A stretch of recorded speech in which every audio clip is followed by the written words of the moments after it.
2 பக்கம் புல் வளர்ந்துருக்கும், அதில் தான் போக போகிறோம். யானைகள் நடமாடக்கூடிய ஏரியா அது ஆக்சுவலாக புல்மேடு.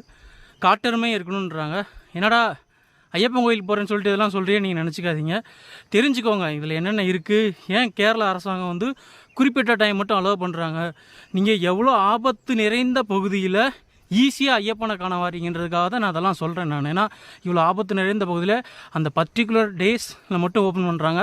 அந்நேரம் எல்லா விலங்குகளும் வாய் கட்டப்படுது. ஏன்னா சபரிமலை சன்னிதானம் திறக்கப்பட்டாலே சின்ன பாதையிலையும் சரி, பெரிய பாதையிலையும் சரி, புல்மேட்டு பாதையும் சரி, எல்லா விலங்குகளும் அந்த பாதை வழித்தடத்து நம்ம நடக்கிற பார்த்து ஒதுங்கி நின்றுங்க.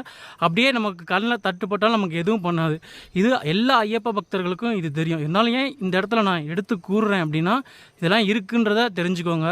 புதுசாக சபரிமலைக்கு வரக்கூடிய ஐயப்ப பக்தர்கள் தெரிஞ்சுக்கோங்க. நான் இதெல்லாம் எடுத்துக்கிறதுக்கு நான் அவ்வளோ பெரிய சாமிலாம் கிடையாது. நான் இப்போ தான் எனக்கு மேலே பெரிய குருசாமிலாம் இருக்காங்க.